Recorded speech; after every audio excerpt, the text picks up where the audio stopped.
All right, Dominica. You see, we have started right on time.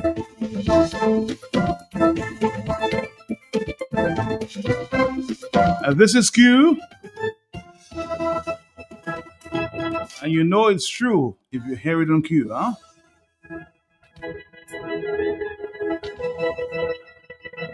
Good afternoon. Welcome to the Talk on the Block. If it's on the block, then we'll talk about it.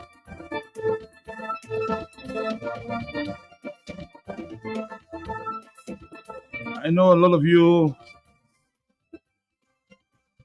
were disappointed yesterday that Mr. Leonard Linton could not show. Well, it was no fault of his, huh? So put to blame on Domlek.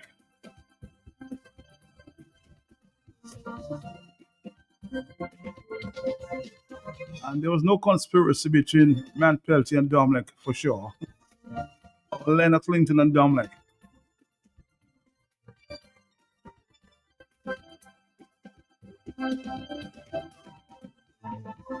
The whole truth and nothing but the truth. We're going to come back, Dominic, after the break.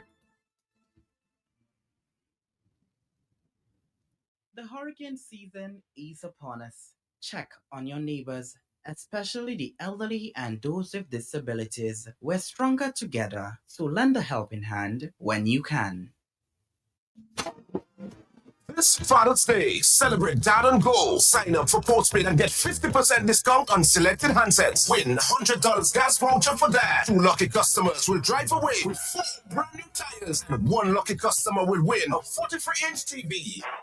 All you have to do is sign up for postpaid or switch to Digicel Home Internet. Yes, it's that simple to win. Visit your nearest Digicel store today and make this Father's Day one to remember. Digicel, the best network good for Dad. We're Dad. I have a surprise from us, give the road and flies. Pop makes all of them die. Don't bother with the long chat, Pop tell you why. Pop makes all of them die. Times are hard, but you've got to include Pop on your grocery list to protect you and your family against all flying and crawling insects, especially dengue mosquitoes. Pop's powerful formula kills insects fast. Pop is best on pests. Pop makes all of them die. Get serious, get back. Pop, pop, pop, pop, make all of them die. www.q95da.com. It's our brand new dynamic Q Family website. Log in, interact, have fun on the pages of your favorite shows. Rise and Shine, The Hot Seat, Easy Rock 951, Soul to Soul Gospel, The Big Link Up, Power Drive 951, Sports Rap, The Quiet Side of Q. Interact live with your show hosts and Q Family listeners worldwide in real time. Make your comments, give your feedback, tell the world what's on your mind in the comments box at the bottom of the pages at q95da.com. You interact and connect instantly with friends and Q Family members on the hottest social networks: Facebook, Twitter, YouTube, Instagram, LinkedIn, Messenger, Gmail, Google+. Make your comments in the box at the bottom of each news story on the news page by clicking on the headline of the news story. Log in to q95da.com. You'll just love to surf every unique page on our brand new dynamic interactive Q Family website. Browse through our interesting pages in your Q Family photo gallery. Listen to live audio. Watch intriguing videos on QTV on our homepage and in our video gallery. Q95 has long gone global. Place your web banners and video ads where the world is watching and listening on the big station, q95da.com. Streaming crystal clear audio and video in total liquid stereo. Don't miss out. Check q95da.com today and every day. Check it right now. Immerse yourself in what's hot and happening at www.q95da.com. Lock it in. Right on Q, the Fuel your farm with premium animal feeds at Blue Box. We're excited to announce a major expansion to our lineup. Blue Box Farm and Garden Center is now your go-to supplier for high-quality animal feed. From poultry to livestock, we provide the specialized nutrition your animal needs to thrive. Our feed portfolio includes poultry solutions, swine care, small pet and livestock. Visit Blue Box in Roseau on the corner of Hanover Street and Drury Lane, or Blue Box Goodwill, 66 Federation Drive, Goodwill. Let's bloom together. Win an unforgettable experience during the FIFA World Cup games and win with Coca-Cola. Here's how you can enter. Uncap a 591 ml Coke Original Taste or Coke Zero Sugar with the football label. Find the unique code under the cap. Send that code via WhatsApp to 265-5792 or scan the QR code in stores. It's that easy. One entry can make you win one of 5 flat screen smart TVs during the FIFA World Cup game or win FIFA merchandise instantly with over 1,500 prizes to be won. For more details, follow Josephine Gabriel Facebook page. Score with Coca-Cola and win!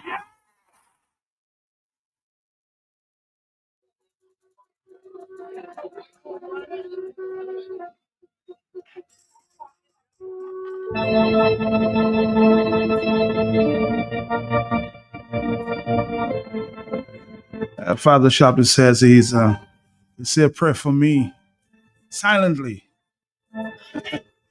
Good afternoon, Father Sharpley. Thank you for your prayers, okay? Before I came, I was walking to the studios and one police officer said to me, "Matt, you sure you don't need security? Security for what?" All right, Dominica, I'll make a confession. I've been here for so many years. And this is the first time, very first time, I've gotten so many calls about a program. Some for, some against, but the truth shall be revealed, huh? Never, never, never. So I'm going to present Mr. Lennox Linton, the former leader of the United Workers' Party, embroiled what it seems in a lot of they say, we say, I say, Scarrett said. So I'm going to afford him the opportunity this afternoon. Of course, there are many questions that will be asked. I'm going to open the floor for Mr. Lennox Linton to speak and tell his truth. And that's all I'm going to do at this time. So sit back, relax. You'll have the opportunity to ask a question. Mr. Linton, good afternoon to you, sir. How are you doing? Good afternoon. Yes, go ahead. Good afternoon, Matt. I'm good. My head is bloodied, but it's not bowed. Okay. And yeah. With his blood, he has raised me. With his power, he has saved me. To God the glory for the things he has done. Matt, thank you. Thank you for the opportunity. I noticed that you all had made a big deal about me yesterday at the press conference, the Prime Minister. You were asking questions. Curtis Matthew was asking questions, and Carlisle, John Baptiste, and so on. And after the press conference, then the questions continued, and the statements emerged. I saw something just a while ago on. So, well, a family member sent it to me, and it says it's from Dominica Breaking News. It says Roosevelt Skerritt welcomes Lennox Linton into the DLP family. Really? And there is a picture of Roosevelt Skerritt, and that's it. It's a photograph of Roosevelt Skerritt from the press conference, and the caption says, "He welcomed me to the DLP family." That happened yesterday at the press conference, Matt? No. It didn't happen? No. Roosevelt Skerritt didn't welcome me to the DLP family? No. But Dominica Breaking News is reporting that today, as of a couple of hours ago, with a picture of Roosevelt Skerritt at the mic in the press conference. He welcomes Lennox Linton to the DLP family. That, Matt, is a clever way of saying that Lennox Linton has changed. He has switched sides. He is now on the other side. you see what we're dealing with. That never happened, but it is presented as though it happened, and people have things going around. Roosevelt Skerrit said he has known me for a long time, etc. He's going to form a government of national unity, so that means I'm going part to of be it. involved, etc., etc., etc. Mhm.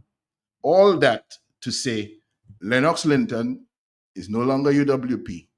He has changed. He has switched sides. He's now with Skerrit by him. And I just want to ask the people of Dominica, especially the supporters of the United Workers' Party, take a chill. Chill.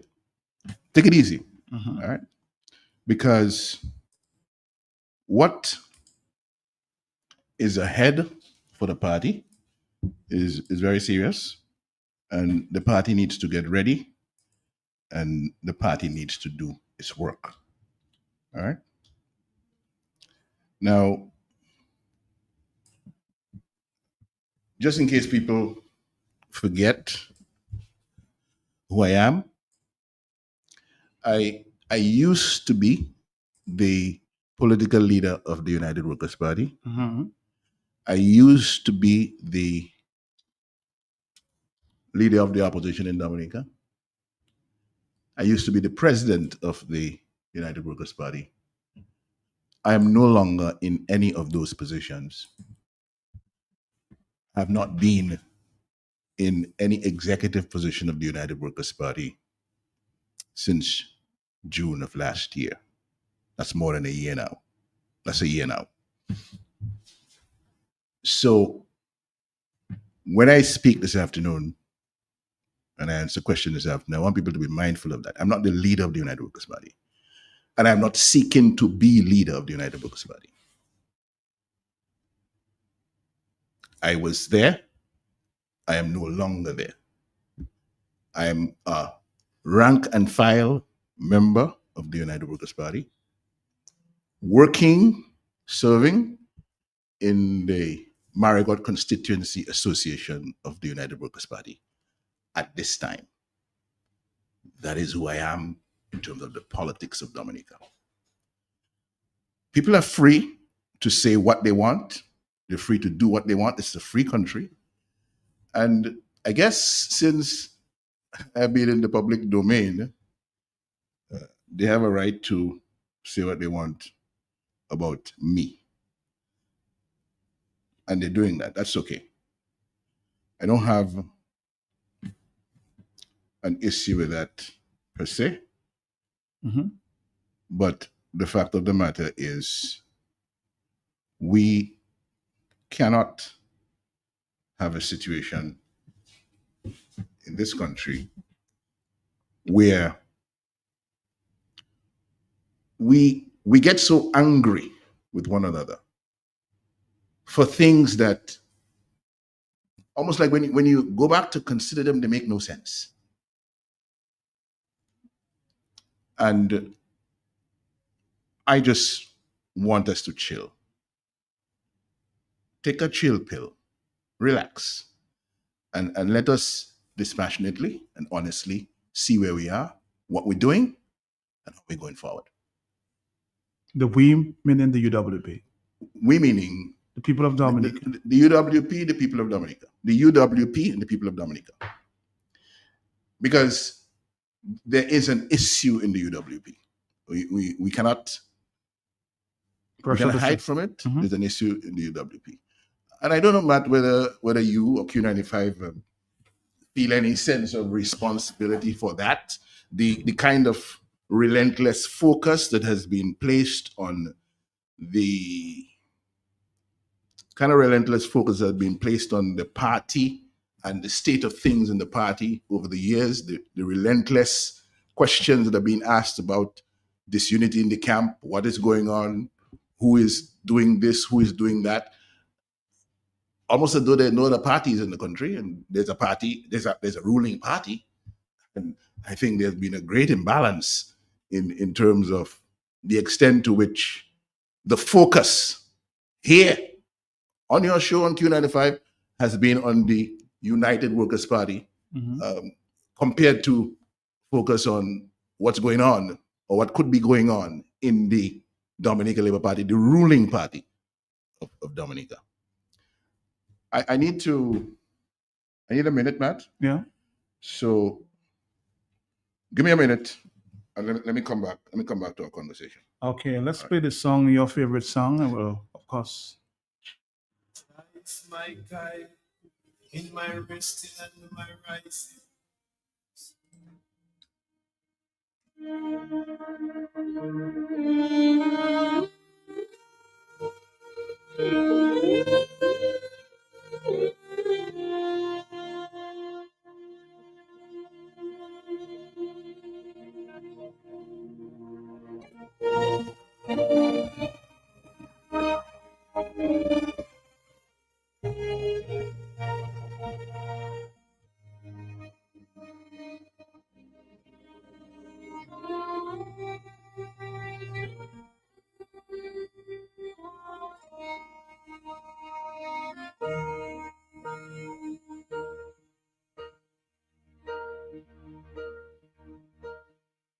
I am down and oh, my soul so weary. When troubles come and my heart burden be, then I am still and wait here in the silence till you come and sit a while with me. You raise me up so I can stand on mountains. You raise me up to walk on stormy seas. I am strong when I am on your shoulders. Raise me up to more than I can be.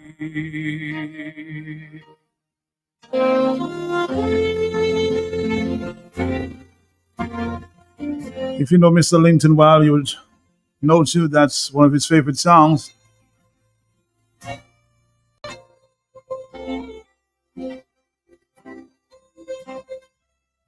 Taking a pause.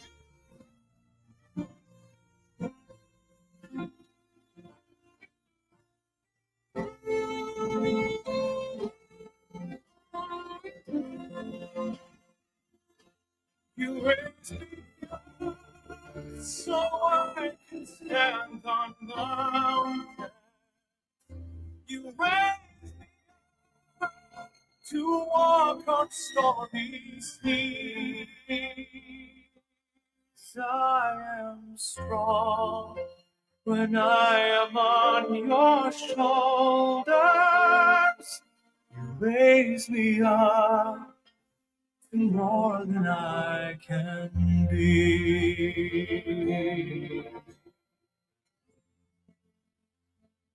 You raise me up so I can stand on mountains. You raise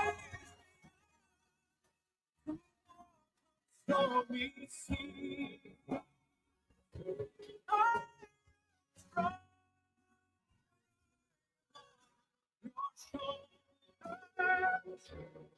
Raise me up to more than I can. Just stay close, huh?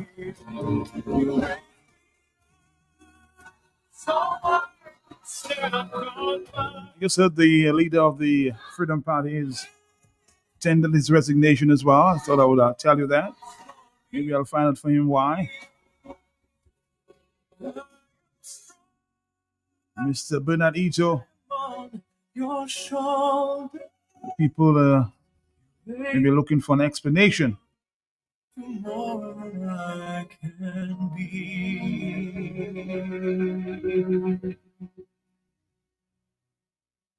You raise me up.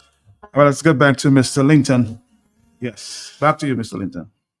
Yeah, Matt, what I wanted to say as we begin this afternoon Mm-hmm. is that I accept the olive branch of the leader of the United Workers' Party, You're Dr. low. Thompson Fontaine. You're low. Yes. Okay. Dr.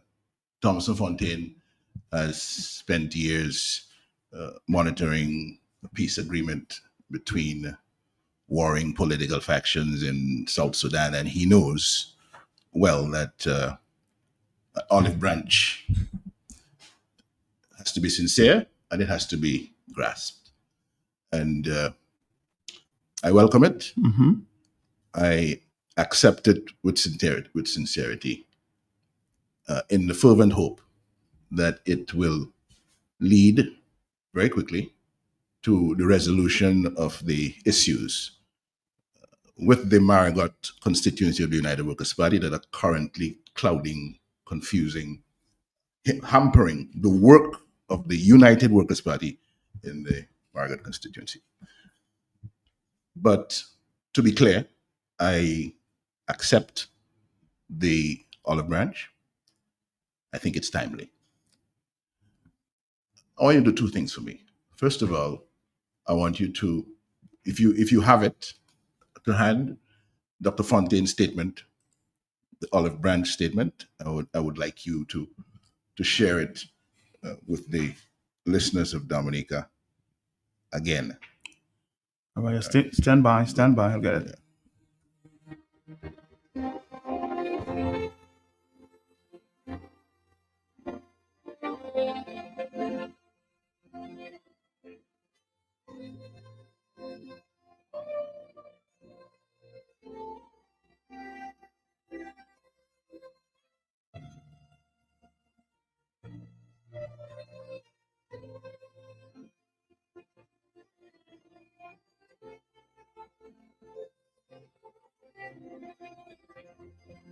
Family and friends, I address you today in the wake of recent events circulating on both traditional and social media regarding the United Workers' Party that I lead.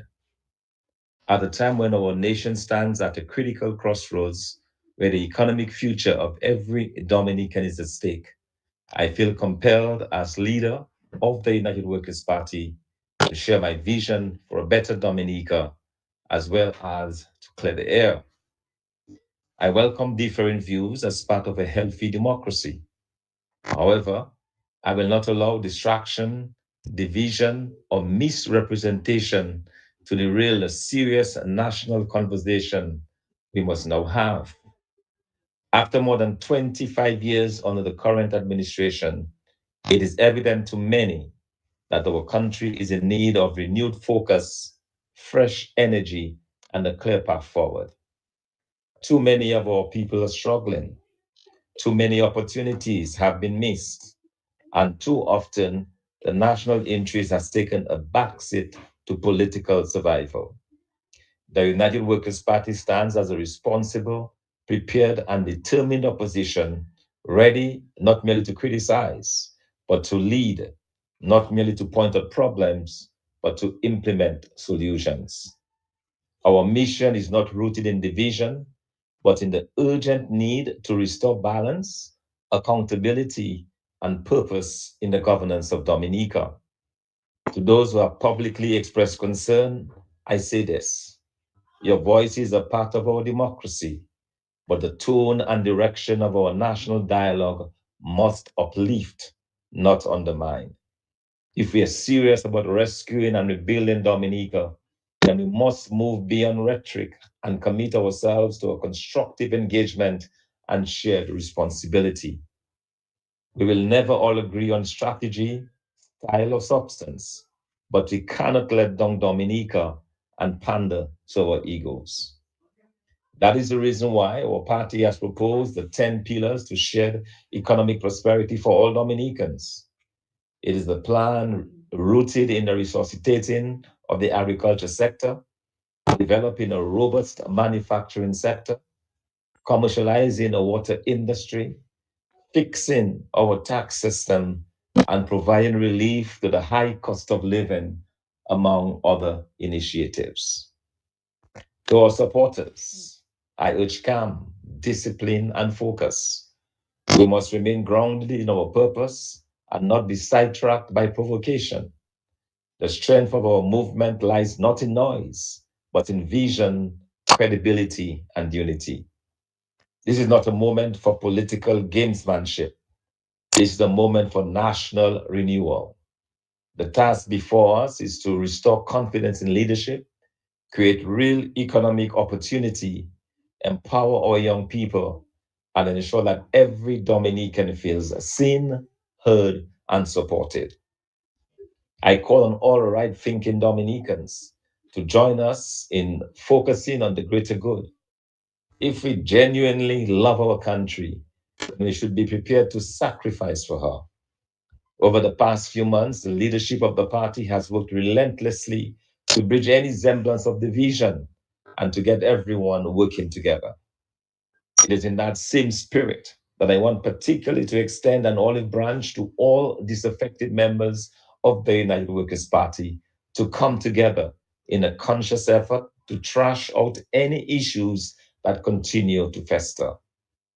I do not pretend to be a perfect servant, but I'm a public servant committed to taking all ideas on board. The United Workers' Party, under my leadership, is ready to do the work of rescuing Dominica. But true progress will require all of us, supporters, critics, and undecided citizens alike, to come together in the best interest of our country.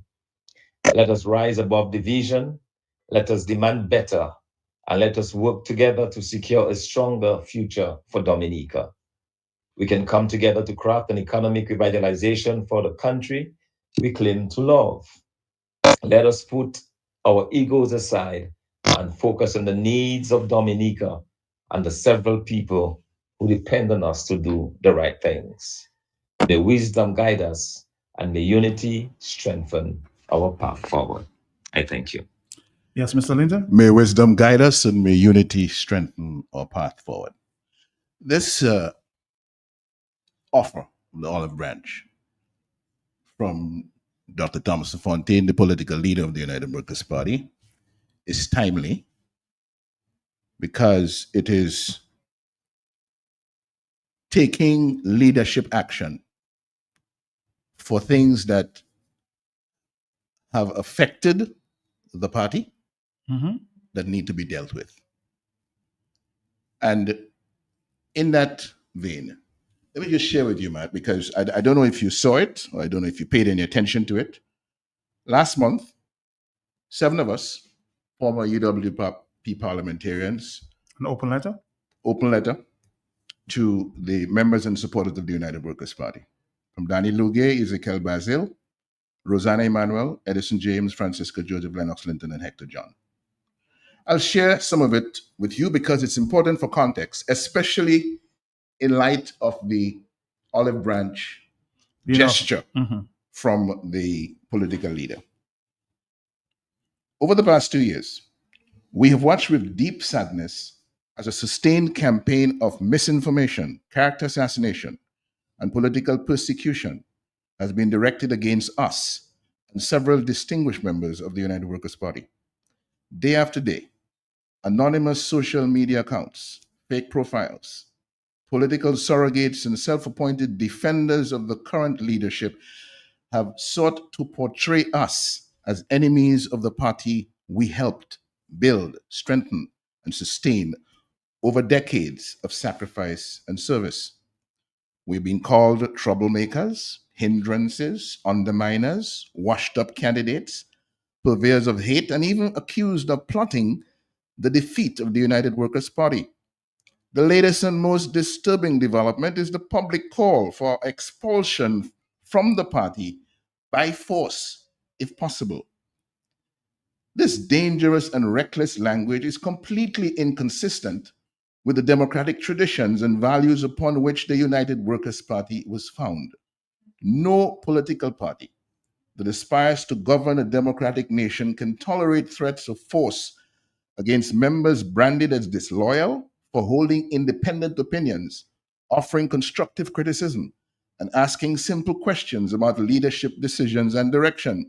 But that is precisely the dilemma in which we have been placed by those who are fundamentally misunderstanding the nature of a democratic political movement and seeking to redefine loyalty and support for leadership as blind obedience. We therefore wish to make our position absolutely clear. We have never worked against the United Workers' Party. We have never supported any political party against the United Workers' Party. The allegations being circulated against us are entirely false. We're not preventing the selection of winning candidates for the party. We're not undermining the National Executive Committee. We are not interfering in the day-to-day running of the party. In fact, most of us have stepped down from responsibilities on the National Executive Committee in the face of fierce criticisms in public that we are obstructing the leader in order to save the party from the mounting perceptions of disunification and to give the leader space to build an executive team from persons he's comfortable with. We remain fully committed to the success of the United Workers' Party because we firmly believe it is the only credible and organized political force capable of providing the people of Dominica with an alternative government committed to accountability, transparency, good governance, and national development. The United Workers' Party is bigger than any one of us individually. It's bigger than any faction. It is bigger than any group. It was built on the fear no more culture of debate, consultation, participation, and respect. It belongs to the thousands of members and supporters across Dominica and throughout the diaspora who have invested their hopes, dreams, energy, and resources in its success. We have spent years carrying the burden of opposition politics, defending the party in difficult circumstances, contesting elections, representing constituencies, raising resources, and keeping the party alive where others will know where to be found. What is particularly troubling is the attempt to blame those of us who have been systematically isolated, marginalized, and vilified for the very public perception of division in the party. You cannot be constantly attacking the roots of the party and respected party members and then complain that the party appears divided. You cannot publicly denigrate former leaders, parliamentarians, and long-serving activists and then wonder why supporters become confused. Quite simply, you cannot divide and expect unity. So, every member of the United Workers' Party should therefore reflect carefully on the path we are currently traveling under the direction and control of privileged social media content producers pursuing their divide and rule agenda.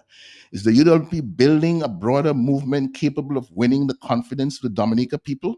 Or are we shrinking ourselves through internal warfare instigated from outside? Is the UWP attracting support or are we driving supporters away? Is the UWP getting stronger or are we weakening it from within? These questions are too important to ignore because the future of the party and indeed the future of Dominica depends upon the honest answers. We remain fully committed to unity, reconciliation, and to the success of the United Workers' Party. We therefore ask every member and supporter to reject hatred, intimidation, division, and the politics built on exclusion and fear. Instead, let us recommit ourselves to the values that made the United Workers' Party a national movement worthy of the trust of the Dominican people. The challenges facing us are too serious, the stakes are too high, and the hopes of too many citizens depend on the existence of a strong, united, and credible alternative government. That alternative can only emerge from a United Workers' Party that adds and multiplies, not one that divides and subtracts. Yours in service, Danny Luge, Ezekiel Basil, Rosanna Emmanuel Edison James, Francisco Joseph Lennox Linton, and Hector John. That was May 31st, 2026. So understand context, why I, being one of the signatories to this letter, welcomes the olive branch from the political leader. I think it's I welcome it in sincerity, and I think, as I said just now, the gesture is timely. And so I want to talk a little bit now, Matt, about this thing that has me trending for the past week. Today's the 11th. It was on the 3rd. It was on the 3rd of June that I attended Post-budget. pre-budget consultation of the Ministry of Finance of the Government of Dominica at the invitation of the Financial Secretary.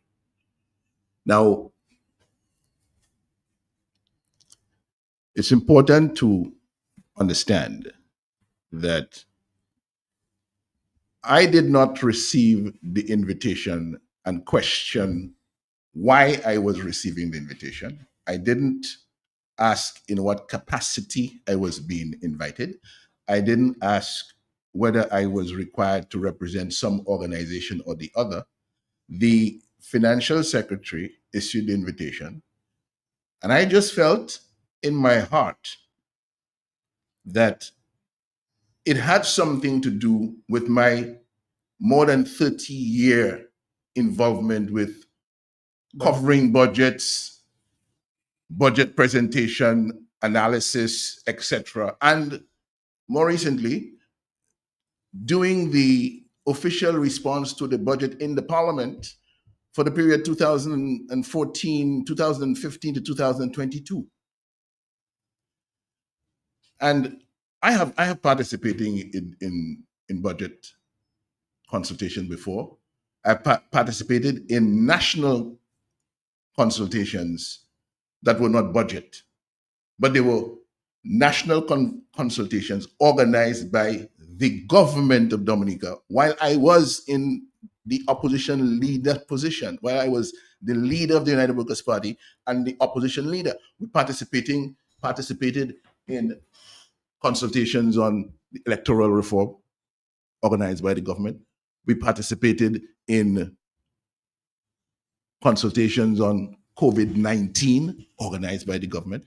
We participated in government consultations on cannabis. And there was a time right after Hurricane Maria where we actually not just consulted with, but worked with the cabinet of ministers in the recovery and the reconstruction effort.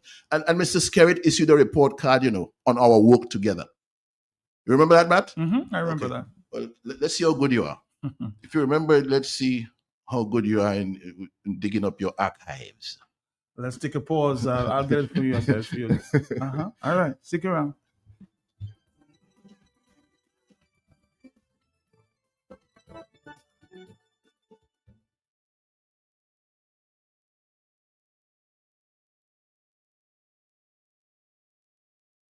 Have been ably supported in this endeavor by Leader of the Opposition, Honorable Lennox Linton, and other opposition parliamentarians. I want to say here that I was very impressed and satisfied with the overall sense of purpose and commitment of all parliamentarians, particularly the Leader of the Opposition, Honorable Lennox Linton, who has been most constructive in his interventions. Okay, so we want to play it again. So, yes, let's see if we can do it again from the Prime Minister. Have been ably supported in this endeavor by Leader of the Opposition, Honorable Lennox Linton, and other opposition parliamentarians. I want to say here that I was very impressed and satisfied with the overall sense of purpose and commitment of all parliamentarians, particularly the Leader of the Opposition, Honorable Lennox Linton, who has been most constructive in his interventions. That was the Prime Minister? That was the Prime Minister years ago, lauding us for constructive engagement and constructive intervention in national development, the national development matter of recovery and reconstruction and relief after Hurricane Maria. And I come now to this time, last week, the amount of things that have been said about me attending a government of Dominica event organized by the Ministry of Finance about the budget. Few people in Dominica have covered more budgets than me, not just here in Dominica, but in other Caribbean islands as a media person. I was former president of the Dominica Association of Industry and Commerce back in the mid-1990s. We engaged with government at the point on budget matters and things for inclusion in the budget, etc. We did analyses, etc. And Afi Mate and myself, on a couple of occasions, we took budget analysis and explanations to the people in public. We went on the road with a big screen, PowerPoint presentation, showing people numbers, explaining what was going on. That was before, long before I entered the field of politics.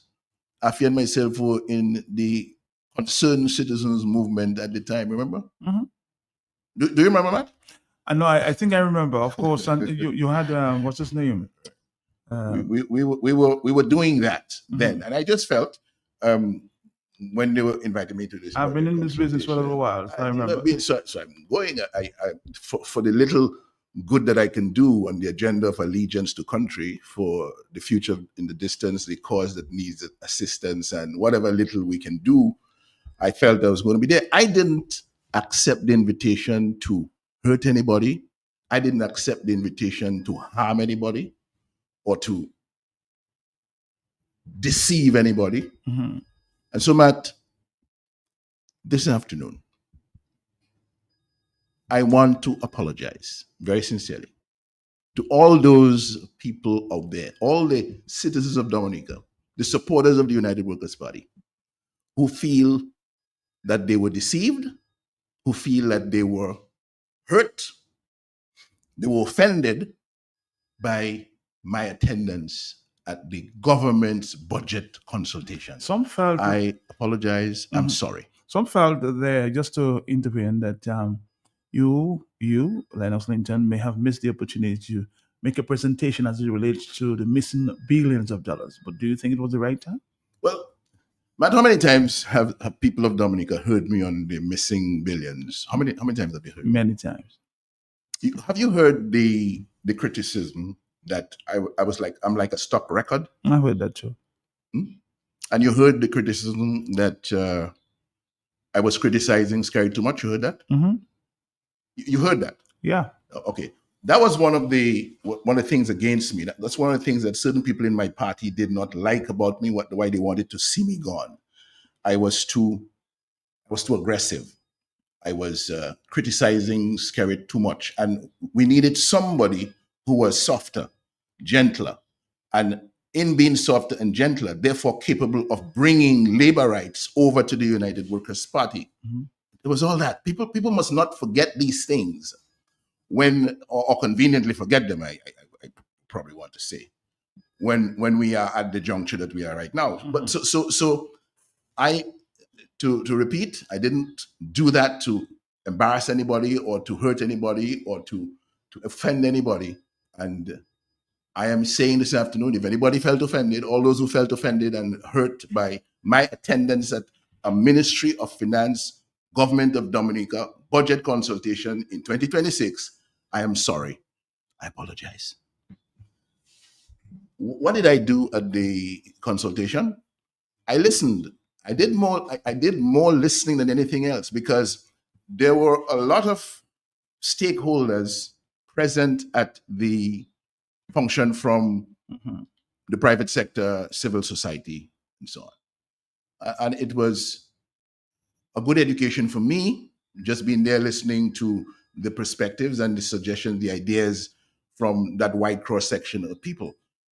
And I made a very brief contribution, and the contribution was on non-tax measures to get more money into the economy of Dominica. That's all I did.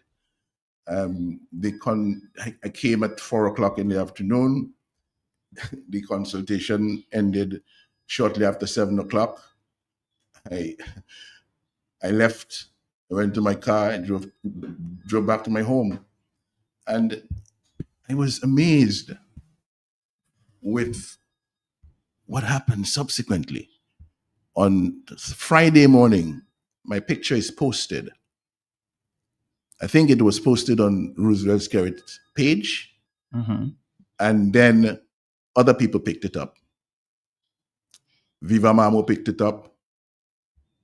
The usual crowd that is coming after me and other members of the United Workers' Party that Dr. Fontaine referred to in his olive branch statement as disaffected members of the party. I guess those of us who signed that open letter.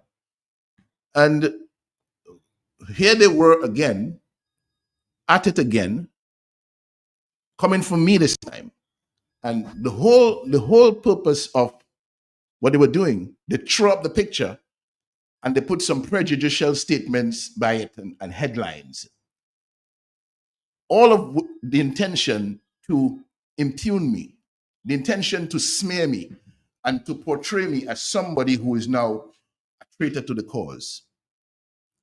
And that made the rounds for days. I have been trending, Matt, as they say.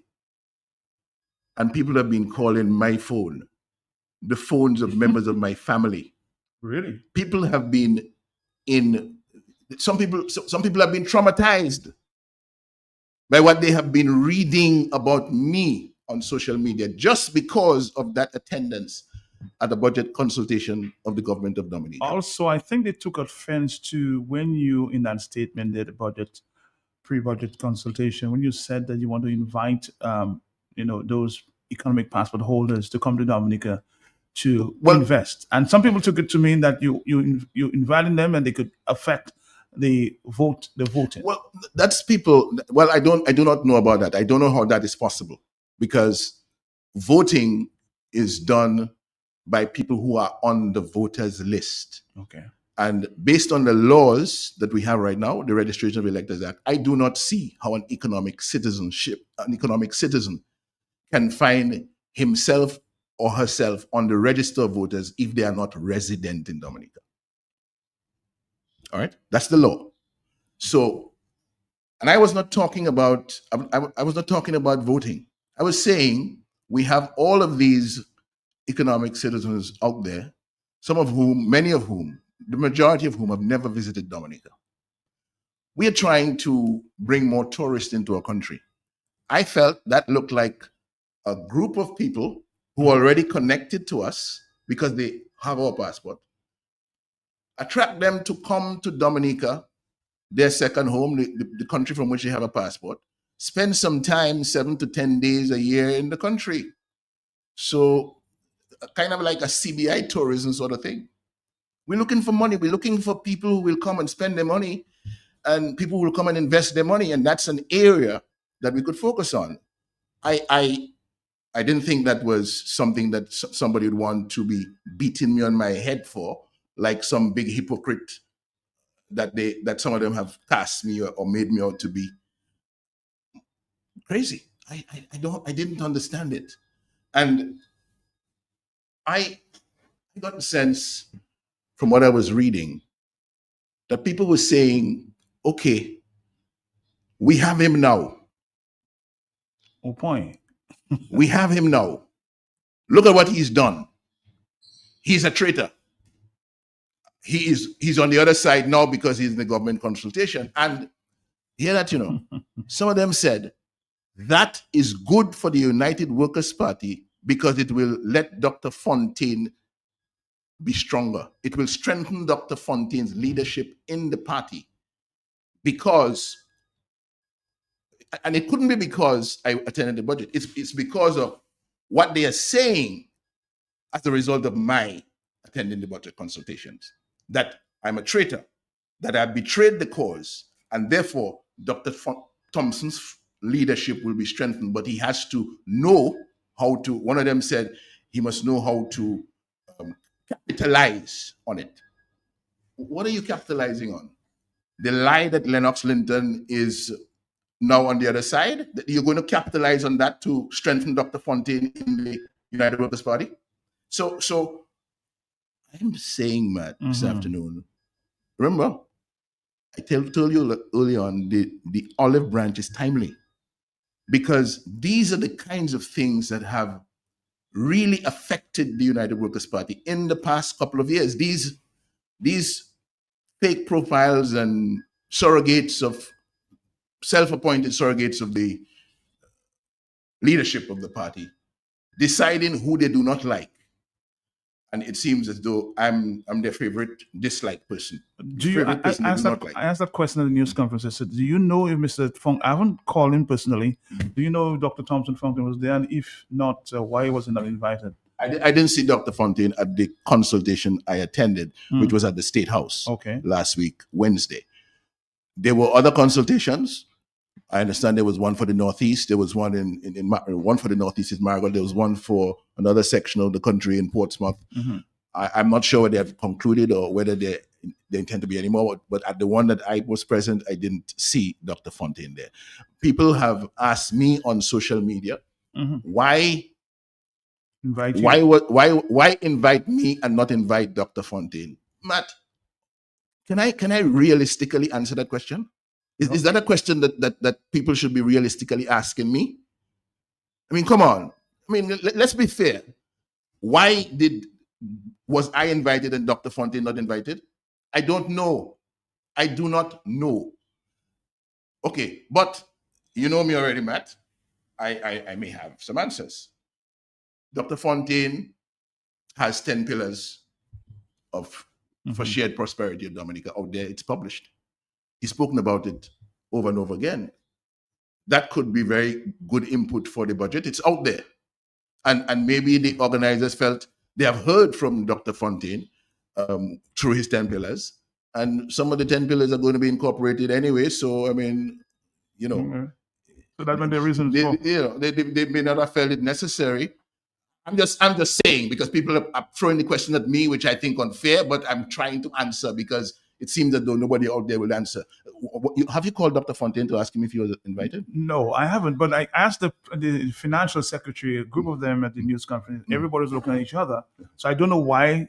I don't think, based on the response from Mr. Skerritt, that Mr. Fontaine was invited. But again, that's for Dr. Fontaine. I can call him live and ask him. But no, I don't think they sent an invitation to him. Yeah. So and then when you. But I was invited. I was invited. You were invited? I was invited, yes. And you were invited as what? As media. Okay. You were invited as media. Okay. And that's the capacity in which you were invited. And I know other persons, in public life that were invited, but chose not to go. Yeah, I heard some of them have shared with me that they were invited, but they did not go. And I got in big trouble for going, Matt. I got in big trouble for going. And then people tell me, it's not that. When I say, well, are you? Somebody said, I think Lennox Linton has proved every negative thing that was ever said about him. I asked the question, did I do that by attending the government pre-budget consultation at the invitation of the financial secretary? And then something else came up. No, that's not what we're talking about. You have said that you are uncomfortable, you feel unsafe going to United Workers' Party events. I did not hear you say that, but did you say that, Lennox? I said that, Matt. Why? I said that. I may have, in saying it, and I think I'm going to apologize for this, I may have exaggerated what I was saying, because I went into, people may want to slash my tires and so on and so on. But right now, based on what has come at me on the media and social media in the last week, wow. So here's the thing. I am a target for persons in the United Workers' Party who want me erased. They don't want me in the party. Okay? And they have made that very clear. and then they talk about notwithstanding the fact that I have stepped aside from leadership positions in the party and so on. Mhm. That's not enough for them. So almost like they want me. I'm no longer political leader. I'm no longer president. I no longer sit on the national executive of the party. I am simply a rank and file member serving in the Marigot Constituency Association. But the darts continue to come in my direction. They keep firing away at me because they do not want me around. They want to erase me. They want to cancel me. So when that group of people is calling for me to be forcefully removed from the party, forcefully means violence against my person. And they say, oh, well, you were not concerned when Reginald Austri says to disappear you and go somewhere with you. And you were not concerned when the British mercenaries came to your home and so on, but you're concerned about a United Workers' Party event. Yes, I'm concerned because there's where I go. I go to Labour Party. I don't go to Labour Party political events. The people from England came to my home. So whatever Austri said at the point he said it, I reported it to the police. And I reported to the police. There's no reason to fear for going somewhere where I don't go. The British people came and they left. I reported it to the police. Did they do anything about it? I don't know. Clearly they didn't. So why are people trying to tell me now how I should feel when there are threats? There's a threat to get rid of me from the party by force that nobody's talking about. Do you know who these persons are? I know where the threat is coming from, Matt. I don't. You see, in this environment of Olive Branch, I don't want to exacerbate any tensions right now. Okay, so I'm not going down that road. But people, credit me with a bit of common sense to know, or you don't feel I have a right to know, or the ability to know where I feel safe and where I don't. And it could not be, it doesn't necessarily have to be people slashing tires and so on. And that was a bit of an exaggeration. Mm-hmm. But it's just, feeling uncomfortable. I was at the delegates conference in not Marigot, in delegates conference in, where did we have the delegates conference last year? In the parish hall. We were at the parish hall last December. You were there. And it was uncomfortable. People, there was a tension there like I'd never felt before in any delegates conference of the United Workers' Party. You saw people that almost as though they were ready to eat you. I said, what is that? Where did that come from? And it's all the tension, it's all the negativity, it's all the hate that has been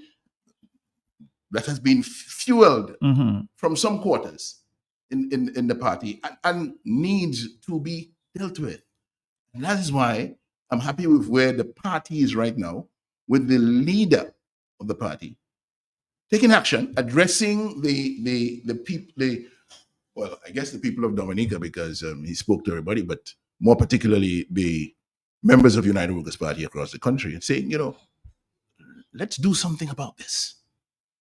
It's not getting us anywhere. You cannot be preparing for an election doing your level best to create stories that put certain people in bad light, that direct hate and derision against certain people like myself, and expect all to be well in the camp. People are calling me, asking me questions. They said, but Lennox, what is this about you? And I have to tell them, listen, you love your party. You love your party.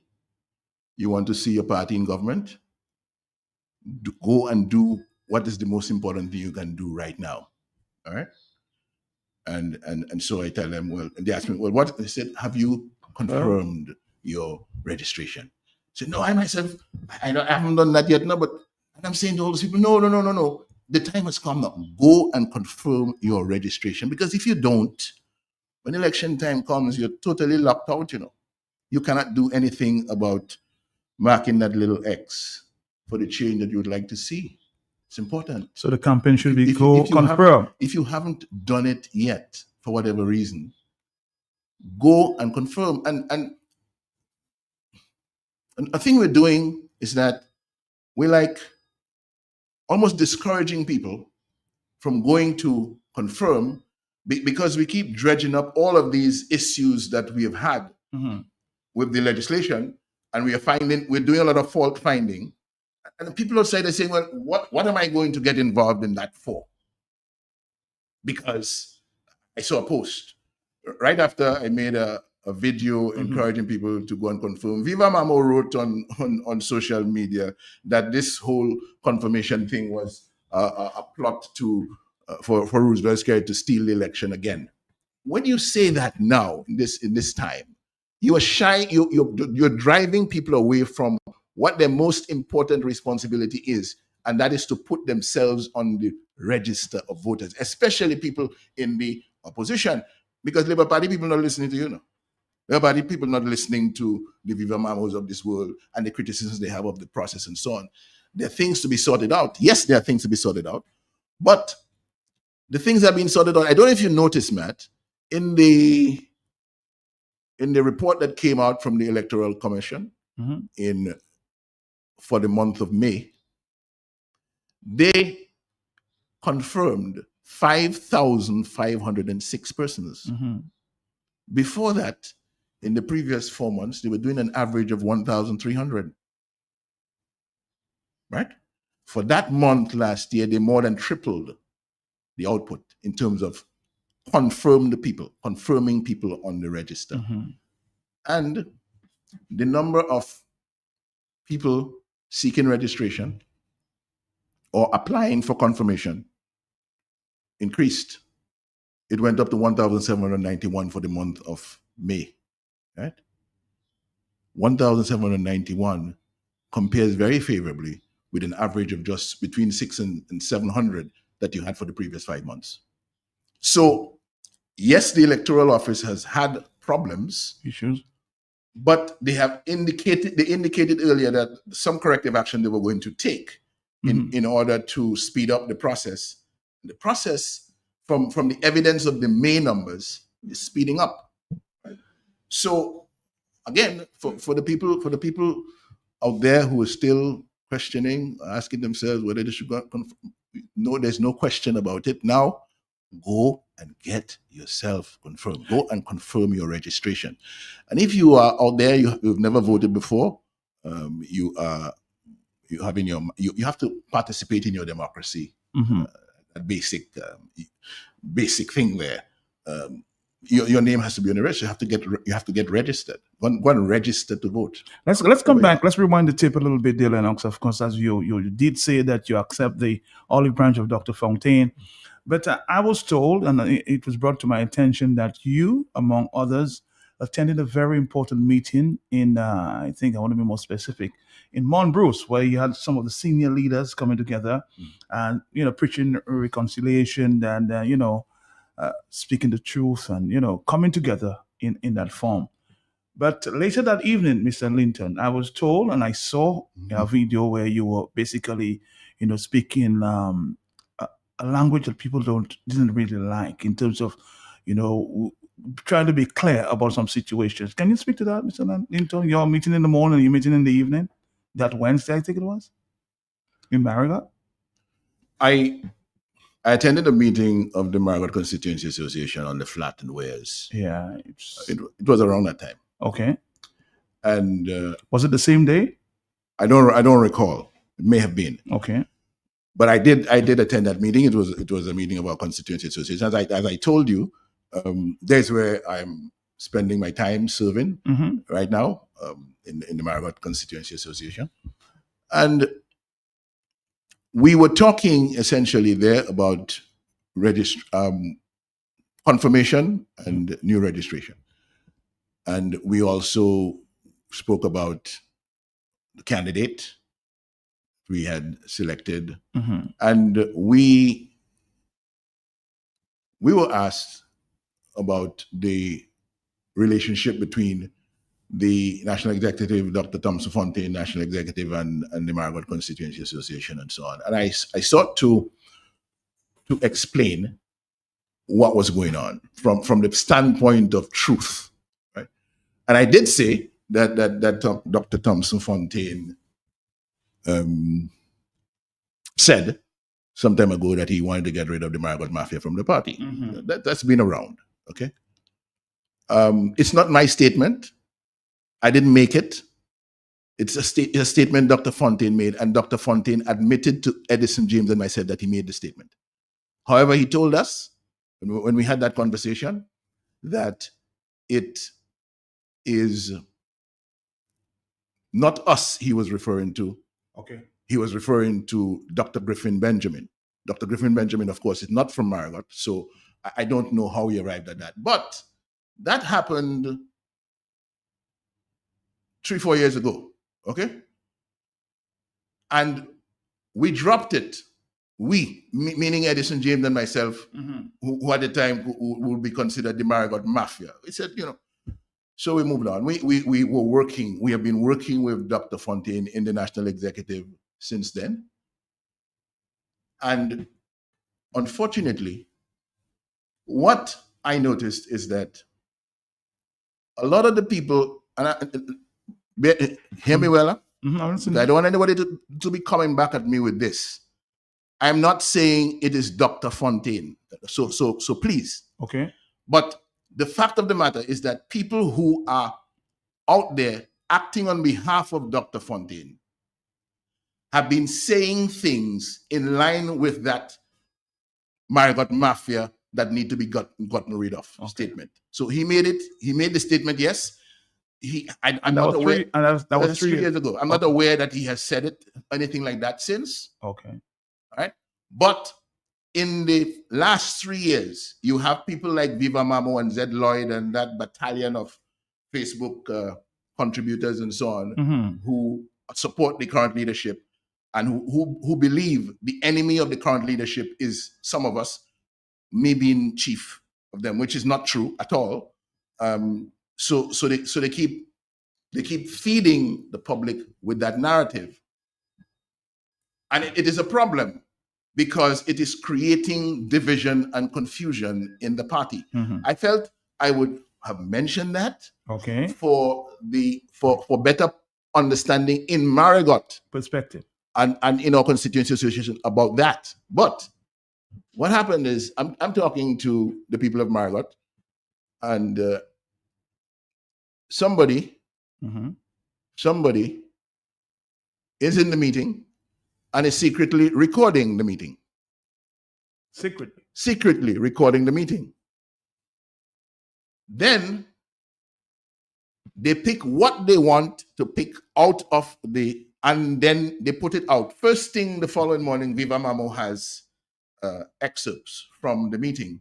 The excerpts that they feel are prejudicial, that are going to embarrass us. And you think that was intentional? No, it was intentional.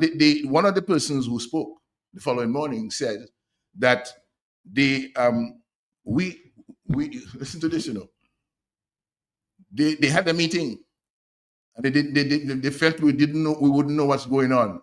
That we mean he being part of the gang, a group that supports Dr. Fontaine. And he says, we taped the mother effers. We taped the mother effers. It's on. He put it in a voice note. So we now are the mother effers who were taped, and then they decide to put out what they want to put out, which they think will put us in bad light. I'm sorry that something like that happened, but it happened, and I said what I said. All right. I also spoke there about the safety matter, which I addressed earlier. Right. But these are real issues. And I believe, which is why I am so happy that Dr. Fontaine has taken leadership action on this, and he has offered the olive branch. I'll say something. I hope the people whom I am referring to, some of them by name, understand that the olive branch call is also for them. Because they have been doing a wonderful job of interfering and damaging the work of the United Workers' Party in Dominica, especially as the party is seeking to get into an election. And I notice that since Dr. Fontaine's offer of the olive branch, there's been a toning down. Some people have almost disappeared in the last couple of days because I think they realize that the call is also for them.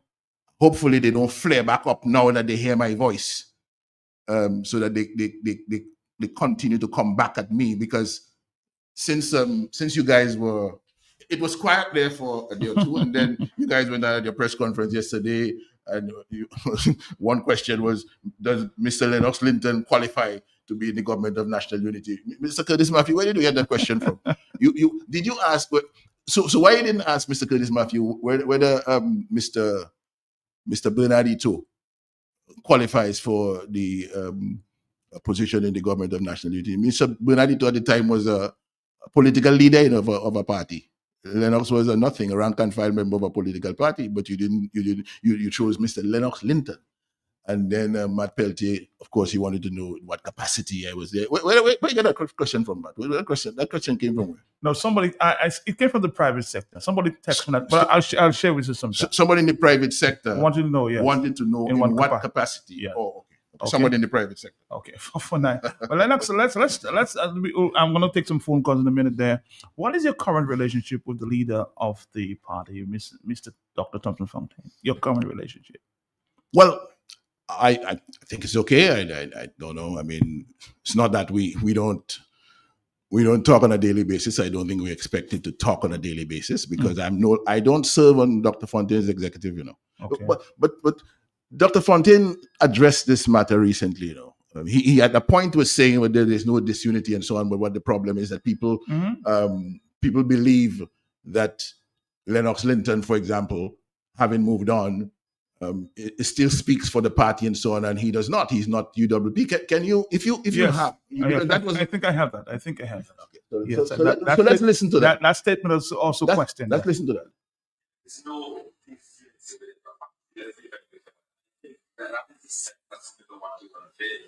to me, utility is if you're a national executive does not agree. Okay. The national executive as it's composed now is a full agreement. We work together, we fight together, we stick together. The problem is the party's leadership. People still expect, for example, that Mr. Linton should be a part of the United Party. He's moved on. He said that he's moved on. And people really are the former leader, the Roche, he moved on. But people expected them to be still a part of it. And so that when Lennox speaks, for example, they say, well, okay, well, UWP said it, but no, he's no longer with UWP. He's done his part. He's moved on. And I think it's just a few individuals like that continues to foster that feeling that the party dislike. We are very much united. We are attracting new candidates as we speak. We are working on getting the candidates because we expect an election anytime. And we are well advanced. We have from the 21 constituencies, we already have about 14 sure candidates. So it's not like we're not working. Yeah, so you have to understand that Dr. Fontaine, that's his assessment of things and the way things are right now. Mm-hmm. He is obviously not interested in former leaders. They've moved on. Former leaders have moved on. I've told Dr. Fontaine clearly, if there is anything that he feels he needs from me, in terms of maybe some area that I can give some advice or whatever, he's free to call me. I'm not on the national executive, but Dr. Fontaine knows that I'm available to him as a member of the party. He knows that. He has chosen not to call me or not to ask me any questions. I presume, he doesn't. He doesn't need your advice. He doesn't need my advice, because remember, Lennox Linton is not educated. That's one of the reasons why he should not have been leading the United Workers' Party. That's one of the problems that they had with me, or certain people had with me in the party, that I was uneducated, I didn't go to university, etc. Dr. Fontaine is a PhD from Clemson University. So I don't know, at that level of lofty intellect, I don't know what he would want to. So I understand why he doesn't have anything to ask of me or to want from me, so to speak. But if he asks, of course. But of course, if he asks, of course. So that's where things are. But this thing that I almost people have it out there, like I have something against Dr. Fontaine.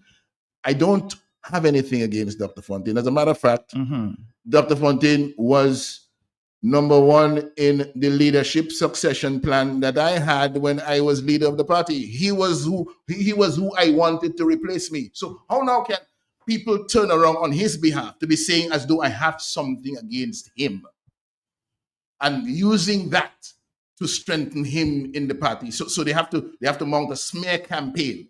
Lennox Linton is this, is that, in order for Thompson Fontaine to gain. I don't know. Well, let me not say that. But also, man, I wanted to ask the question because we're here. I attended all of this confusion, all of this smear campaign and this bashing of Lennox Linton in the past week came as a result of me attending. You would agree that it's a government function, right? Mm-hmm. Government function, a function of the government of Dominica, the Ministry of Finance. You saw many other people there. You would not consider that was not a Labour Party political event. Oh, okay. I was invited to a public consultation. You were invited to a public consultation. Okay. How would you describe the 70th anniversary church service of the Dominica Labour Party? I was not there. No. How would you describe it? Of course, you is that a government event or a Labour, right? Party political event? Party political. It's a party political event. Mm-hmm. And today I saw the video on Breaking News, on Dominica Breaking News, Dr. Fontaine attending the event. Dr. Fontaine was at the church service, the 70th anniversary church service of the Dominica Labour Party, a party political event in May of 2025. Mm-hmm. Now, there was no outrage about that. This was the political leader of United Workers' Party attending a political event of the Dominica Labour Party. Let me just remind you, Lennox, I have a clip of that.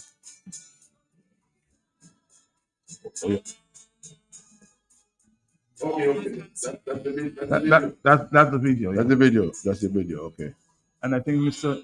Skerritt is going to come up there. God bless the people of Grand Forks, and I want to recognize Dr. Thompson Fontaine and to say to him,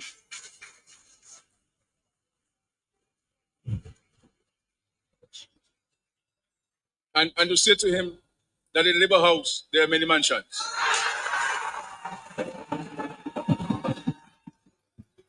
Oh boy. Okay. So let's spend 2 minutes on that. Dr. Fontaine is not a regular church goer at the Catholic Church in Grand Forks, but he found himself there on the 25th of May last year. The event that attracted him there was the 70th anniversary celebrations of the Dominica Labour Party. Was he invited? And even if he was invited, even if he was not invited, and he showed up there, you know what that looks like to me, Matt? You know what that looks like to me? Tell me. An olive branch. An olive branch from Dr. Fontaine to the Dominica Labour Party. Look, I'm here with you. Let's de-escalate all these political tensions. Let's break bread. Let's break bread. Let's pray together. Let's hold hands and sing and so on. Nobody said anything about Dr. Fontaine turning red and going in labor and so on and so on. So why the double standard? I don't get it. Why the double standard? Why did all that hate have to be poured in my direction over the past week for attending a government event when the political leader of the same party that I'm a rank and file member of now, is free to attend political activities, political events of the Dominican Labour Party. Not government events, political events. So I said that was not an issue for me, for sure. It was not an issue for me because I felt, as he has done now with the extension of the olive branch to disaffected members of the United Workers' Party, that Dr. Fontaine was extending the olive branch to Mr. Skerritt, and Mr. Skerritt appeared to have received it well. He told Dr. Fontaine that, in Labour House there are many mansions. I don't know whether that means that he was going to prepare a mansion for Dr. Fontaine, but Dr. Fontaine didn't object to the statement that there was Labour. There were things. There were many mansions in the Labour House. One of them which may have been reserved for him or prepared for him. I don't know. All right, but Lennox, I'm going to take a phone call. I know people are very eager to call, and especially based on this, as you said early, based on the statement that was made by the Prime Minister yesterday as it relates to the family. You guys are so close together. Why would Mr. Skerritt conveniently make that statement? And so people are just, there's been insinuation. No, but Matt, yeah, okay, I'm not. This is not. And let me be clear. This is not a defense of Roosevelt Skerritt. Roosevelt Skerritt is a big man. He can say what he wants. Okay, but the press conference yesterday made me an issue for Roosevelt Skerritt to comment on. Why was I invited, and were other people invited? And then there was a big question. The question is whether I qualify for a place in the government of national unity, right? And also in between there, people were asking, well, why not this? Why not that? Mrs. Skerritt decided he wanted to say some things about Lennox Linton that are the gospel truth. Before I was born, my mother and father were friends of the persons, the couple, the husband and wife that raised Roosevelt Skerritt, in whose house Roosevelt Skerritt was raised. That's before I was born, they were friends. Before Roosevelt Skerritt was born, they were friends.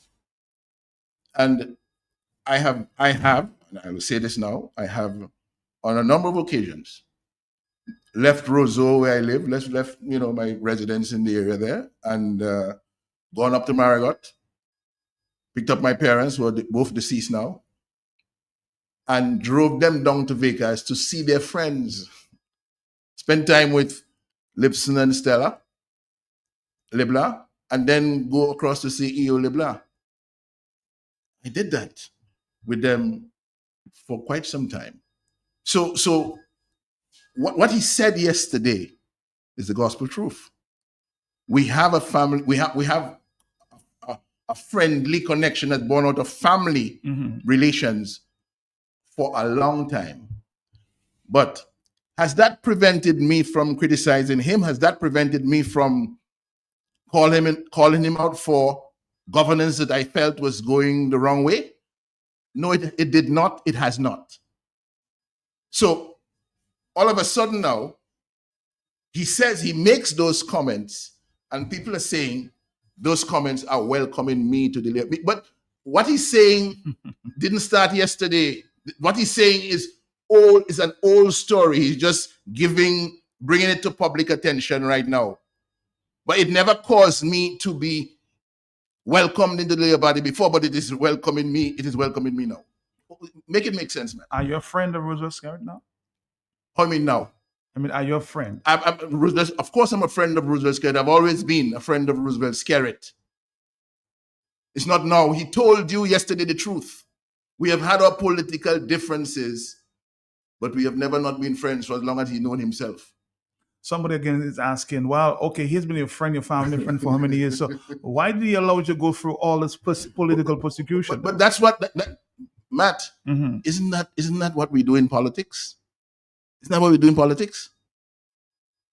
We hate and we tear apart.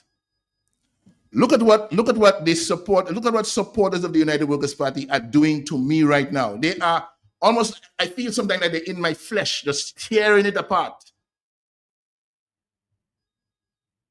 Why do we do that? So maybe, like I said, we need to consider where we are. But this notion that you never heard that there are no in politics there are no enemies, but something about I don't think that. Anyway, I don't. It doesn't come back now. So leave that alone. Point of the matter is, though, Matt, that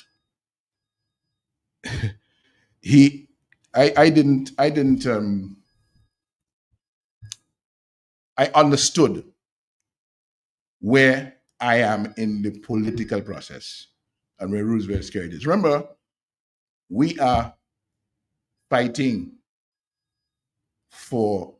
When I came to the United Workers' Party leadership, Roosevelt Skerrit was the prime minister. I and my political party would like to see him out of government.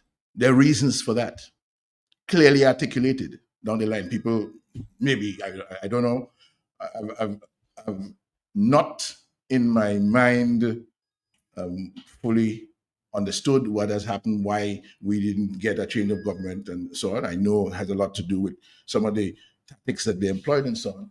But politicians do that. Political parties do that. And they do their best to get what they perceive to be an advantage over you and so on. And it's what it is. It's the nature of the beast, so to speak. Let's take a few phone calls. Hello, talk to me on the telephone. Yes, quickly. Yes. Yes, Make good it night. Good afternoon, Matt. Make it quick. I have 3 questions for Lennox. He will answer me when I end the call. Okay. The first one is, why did he was not at the consultation in Jungle Bay, Sam Raphael, please, with Dr. Thompson Fountain, the same Olive Branch guy? The second of all, why he doesn't talk to Joshua Francis and he passing him straight on the road? What is the difference with he and Joshua want to put it at the back? And the third and final thing, what amount of money you receive from the Al Jazeera report? And a person of his caliber, he would never sign something if it was nothing wasn't in it for him. I'm listening. All right. Questions to you. Al Jazeera report, absolutely not a blue or red cent. Nothing. Zero. Mm-hmm. Absolutely no. I received absolutely no money. Okay. Question of Joshua and your relationship. I don't know anything about that, Matt. You don't know anything. The accusation is what, that I passed Joshua straight on the road? Yeah. I don't know about that. You don't know about that. Absolutely not.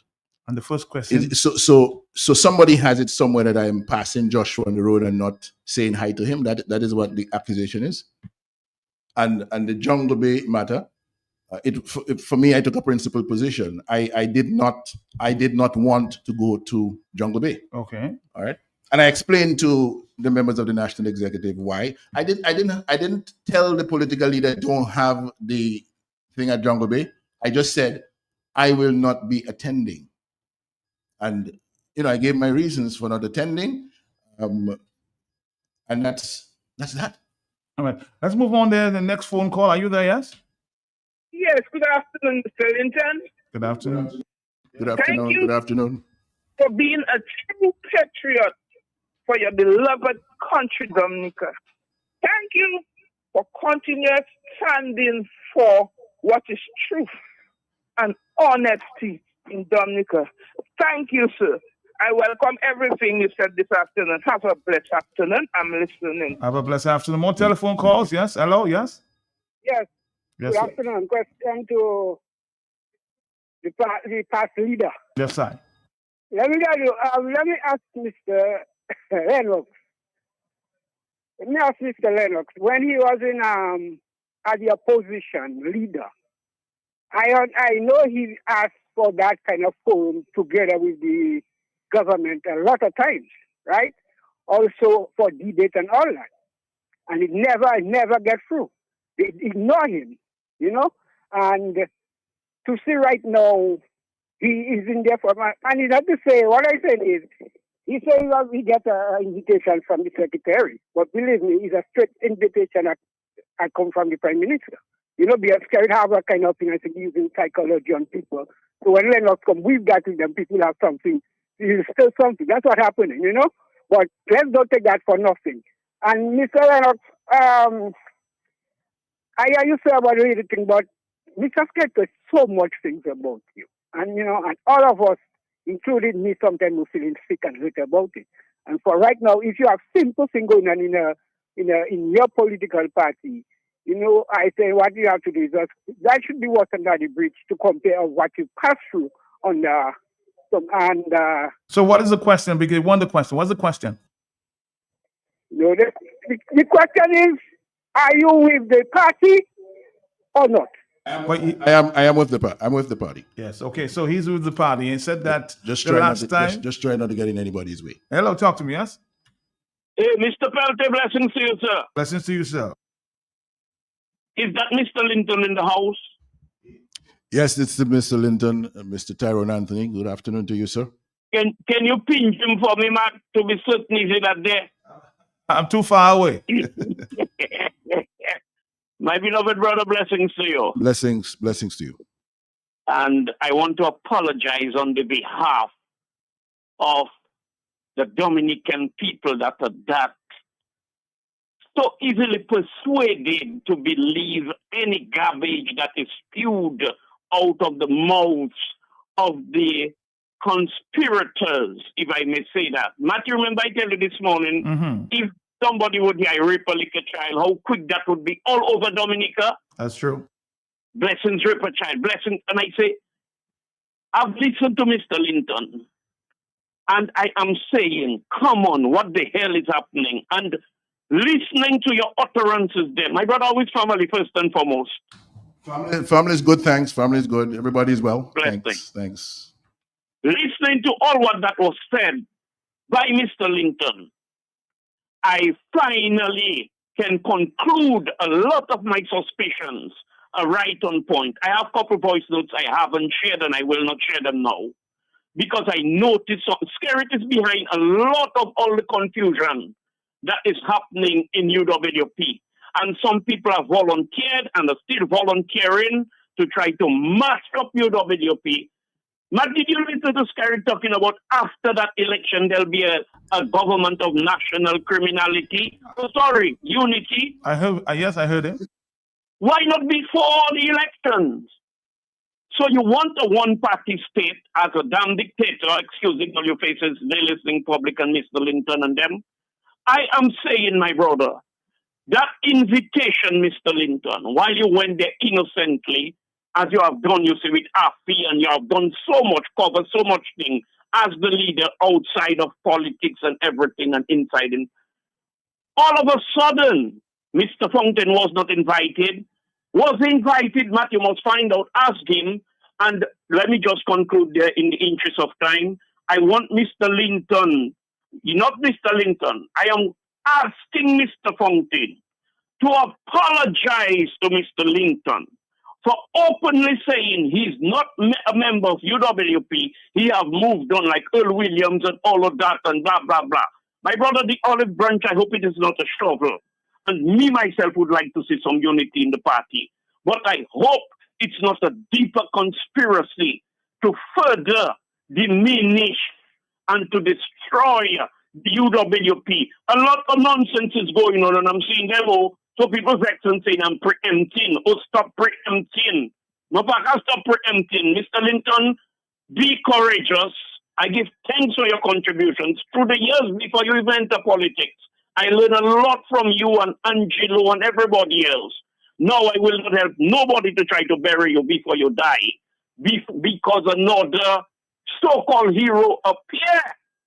My beloved brother, be courageous and be wise. Be careful. Thank you. All right, thank you very much. Thank you. Mr. God Rodriguez. bless. God bless you. All right, more telephone calls. They're coming in there. I tell you quickly. Are you there, caller? Yes. Caller. Nobody there. Let's take another phone call. Are you there? Yes. Yes, I'm there. I must be there. Oh, you must be there. Oh, yeah. Mr. Linton, you are a blessed soul. I'm Hello, proud. good afternoon to you. Yeah, good afternoon. A good man is never honored in his own country. thanks for sticking to truth to power. And in as much as I love you and support the things you say, I personally don't think you should apologize for some of the things you did. It's not necessary. That's my personal point. Dominicans, they never know what they want. They don't like Lennox, so they're bashing him. But they still want Lennox on the platform because they know the value of Lennox Linton. Your pastor, Sayole, dear Pukite Wapo, thank you. Thank you. All right, let's take more phone calls. Yes. Yes, caller. Oh, yes, go ahead. Hello? Ahead. Yes, go ahead. Yes. Hello, ma'am. Yeah, I'm hearing you. Are Go you ahead. hearing me? Yeah, I'm hearing you loud and clear. Go ahead. Hello? Caller, I'm hearing you. Go ahead. Go ahead. Okay, so I could have not heard you at all. Matt, thank you for bringing in Mr. Linton. Mr. Linton, you're a true man. You're not hypocrite. You don't pretend. I love you for that. Trust me. You're one of our good leaders and continue being who you are. Don't let anybody do like as if they want to tell you what to do with your life. You are who you are and continue. My boy, I wish you well. Continue. Take it easy in life. Go ahead, my boy. Love you always. Thank you. Thank you very much. God bless you. You are my leader. God bless you. Thank you. More telephone calls. Yes, they're coming in there. Are you there? Quick question. Good afternoon to you. Matt, one question to Mr. Linton. Mr. Linton, would you be attending the UWP rallies or meetings or anything like that? That's just a question. Thanks. Bye-bye. Will you, this olive branch, would you be attending some of the meetings organized by? I will attend. I will attend events of the United Workers Party. Okay. There's no the issue I have is, and I don't know why that's so difficult for people to understand. I've been all around United Workers Party events for years. Now I'm in a situation where, and nobody wants to address it. Nobody wants to. Everybody is thinking, well, I'm being this unreasonable person, saying that I don't feel comfortable, I don't feel safe, going in circumstances where people are calling for me to be forcibly removed from the party. Has the leader addressed that? Has he said anything about that? So if that is covered under the olive branch and whoever has made the statement, and I know who made the statement on his and the person believes that they were acting on behalf of the leader. Okay. That is the problem we have. A lot of people doing the things are doing them in the name of the leader. That is why I welcome the olive branch, because I expect that the leader will be addressing some of those people directly and saying to them, listen, this is not acceptable. We cannot be doing that to our own. So you've invited Mr. Lennox Linton to I don't have to be invited. I just have to feel comfortable. Comfortable. But I have to feel comfortable. Okay? Okay, so if he feels comfortable, he'll attend the meetings. That's the problem there. Hello, talk to me, yes? Yeah, good day, Matt. Yes, sir. Good afternoon, Mr. Linton. I've always loved Mr. Linton. He's the reason that I've entered into politics. And I appreciate all his work he has been doing. You entered into politics? Yeah, I registered to vote the year you. Okay. 2014. Okay, all right. Nice. No, you have always inspired me. I appreciate your personality, your character, the things you stand for, the things you wanted to do. I appreciate you, bro. I appreciate you. Yeah, man. Yeah. But the issue that I have, I think many people had, is the statement that you made, which you just made there again, that you were feeling unsafe. I think the olive branch covered the fact where Mr. Thompson Fountain said for the officers to stay calm and relax and not to be aggressive and all of those sorts of things. Yeah. But if Obama, for example, has go and say something about the Democratic Party, the effect that's going to have on the Democratic Party and the ammunition the Republicans would have by using that, it's the same effect that when you, one of the greatest leaders of the UWP, go out and say that he don't feel safe because he to go in a congregation of the UWP, he might be stoned or his tires slashed. Remember that the Labour Party have always made accusation about the UWP as being violent. Now, that coming from your mouth, I see it being used by Senator Robinson, for example, saying, I've always known that, you know, and now look, it's being said, it's been acknowledged by one of the leaders, you know. But we appreciate you accepting the olive branch, because right now we need nothing but unity. And I've always been saying that. I've heard you made a few statements on social media, and or even the open letter, which you have your reason for, which I don't know, the social media post that was making that statement about you. And I don't know who wrote it, but you say it was somebody with the leader. But we accept that you accept the olive branch, but those statements were statements that assume to have been internal fighting among the party, you know. And for me now, I've always said that Lennox Linton had his opportunity, had his chance. He have resigned from the executive, and this is not internal fighting, because the people of the United Workers' Party are supporting the elected leader, which is Thompson Fountain. And he also had another election, which we have to take to make the point quickly so we can wrap it up. No, but I don't know if I can help the caller. Yeah. I'm not opposed to Thompson Fontaine as leader of the United Workers' Party. I don't know what point you're trying to make, but I mean, you keep going over it over and over again about election and so on. Dr. Fontaine is a duly elected political leader of the United Workers' Party. Yes. All right. But even after you've been accepting of the olive branch, I still hear you making, for example, when he went to the UWP function in his constituency, he was there, and then he said, No. Do not mix things up. I am under fire from within the party for attending a government event. I simply ask, what are those very same people saying about Dr. Fontaine's attendance, not of a government function, but of a party political function of the Dominican Labour Party 1 year ago? Is this a double standard? That's all I'm asking. All right. Let's move on there. 4493095. Somebody says, Lennox, the reality of the situation is that you remain a crucial figure of the UWP, and Fountain's electoral prospects are significantly enhanced with your support. In light of this, I urge you to put aside any difference and work towards a unified front with the ultimate goal of replacing the current administration. Your chances and leadership qualities would be a valuable asset in this endeavor. Dominic and its people will greatly benefit from your involvement. But Mr. Fontaine ought to know how crucial your involvement is. But let's put all of this pettiness aside, and for the good of the country, let's rise to the occasion. Fontaine cannot do it alone, nor can he do it without you. That's a comment there. All right. Okay. Hello, 4493095. Let's put all the pettiness aside. By the way, Matt, just some people were, and I want to recognize the people who are listening and where we were struggling there, they have sent some feedback. That's the term you were looking for. It says, in politics, there are no permanent enemies or permanent friends, but permanent interests. I think that's it. Yes.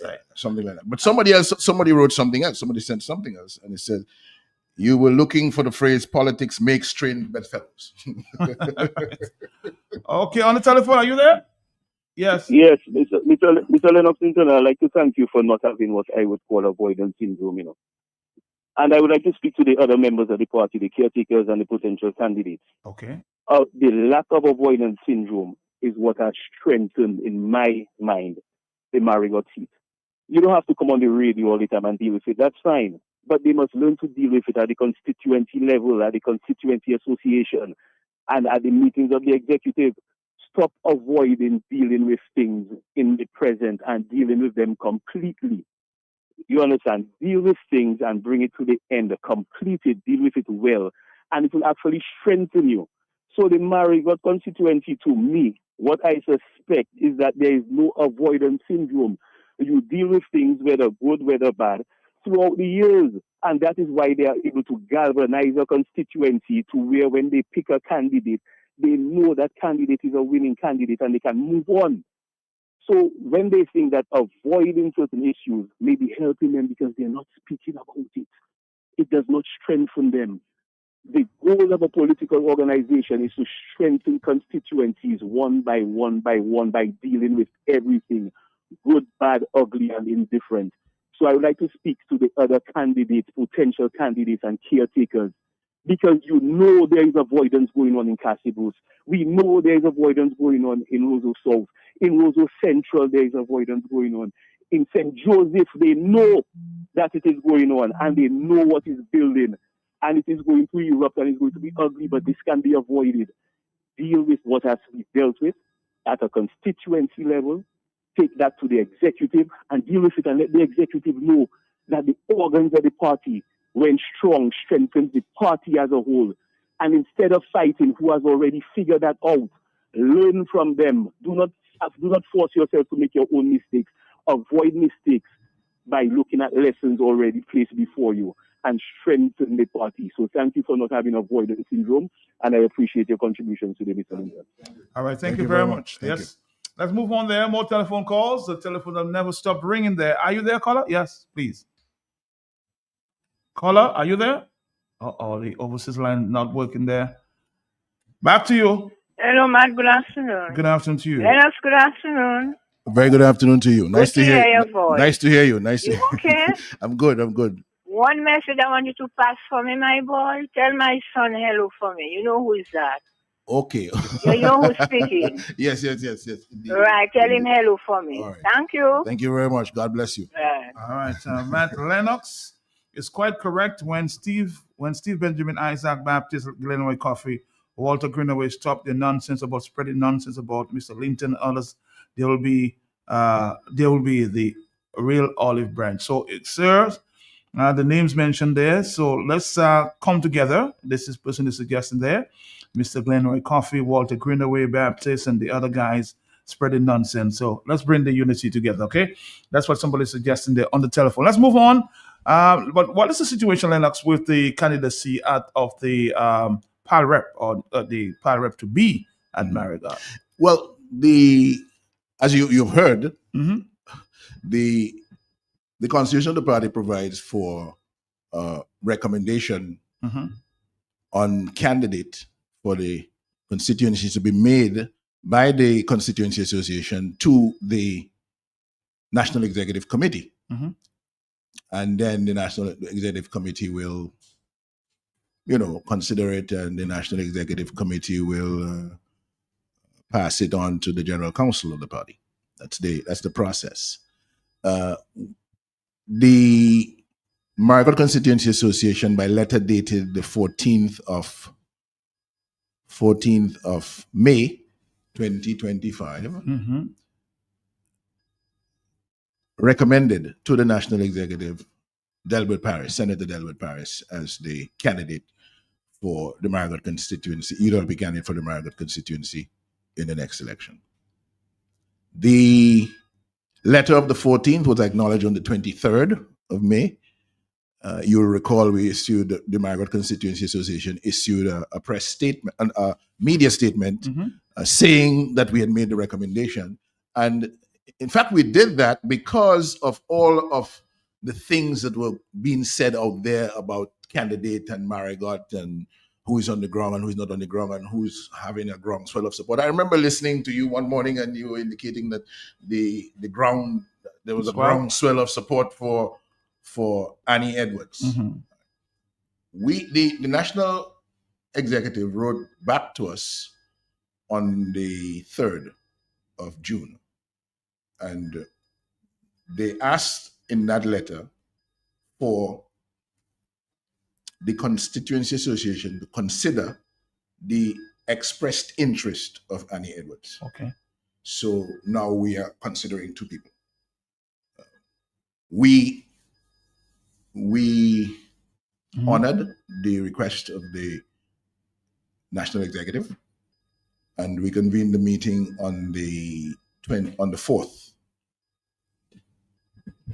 We also got a letter on the 3rd from Annie Edwards expressing her interest. And she had indicated in an interview on TDN radio on the 3rd itself that she was directed or advised to send the letter of her interest to us, to the Marigot Constituency Association. We met on the 4th, and there were 22 people at that meeting, and the vote, we considered both candidates. The vote came back 22 for Delbert Paris, 0 for Annie Edwards. And we wrote back to the National Executive with the results of the poll, of the consideration that we have been asked to make. That was on the, we replied, we had the meeting on the 4th, we replied, we sent the information to the recommendation to the National Executive Committee on the 4th. We got acknowledgement of receipt of our letter on the 4th, and we are waiting to hear back from the National Executive.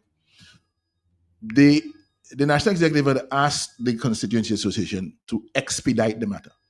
We took expedite to mean speed it up, because we're in the process of consideration, and this letter of a recommendation was written since was sent in since the 14th of May.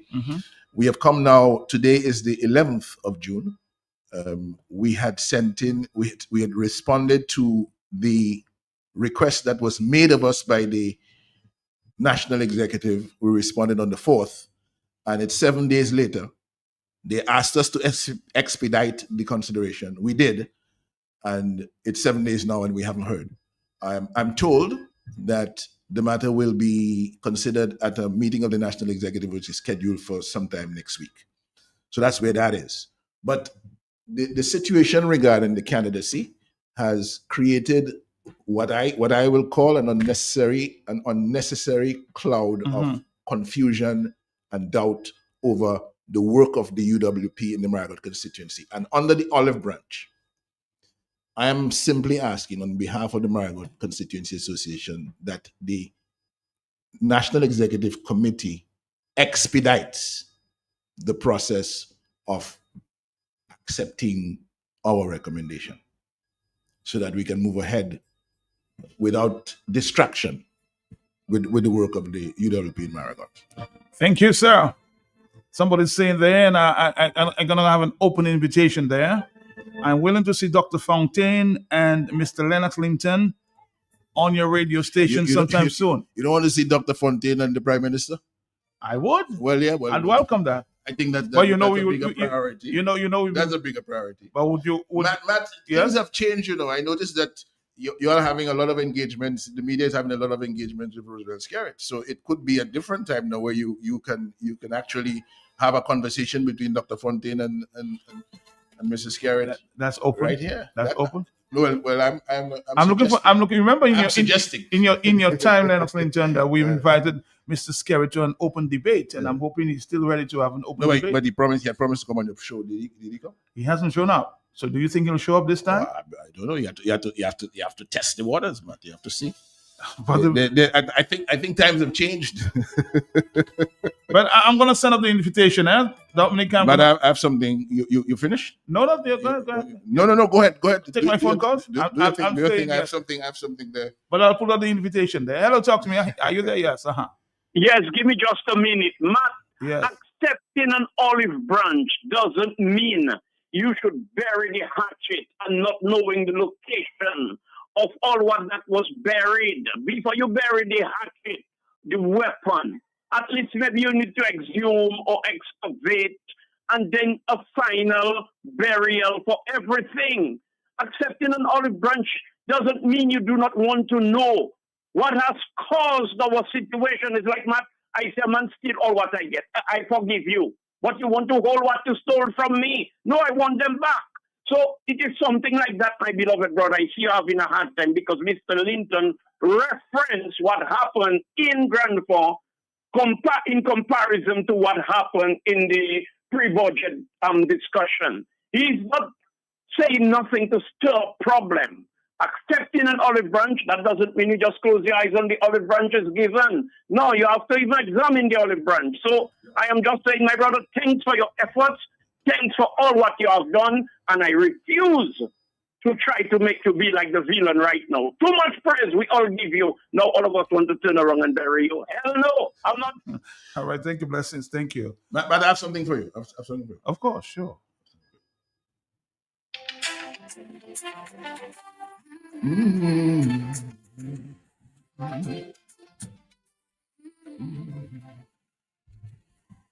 Tomoli ponza kijwa, chunga sana kinwa chako, usinene mabaya, usinene mabaya. Baraka upate baraka.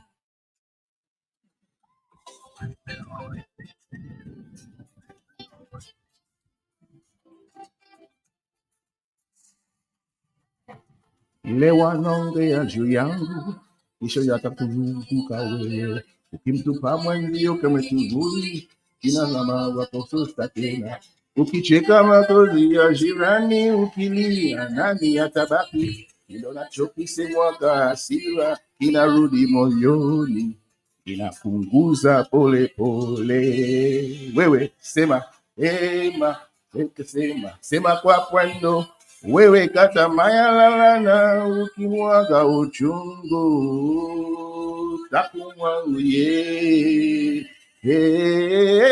Domo liponza kijwa, chunga sana kinwa chako, usinene mabaya, usinene mabaya.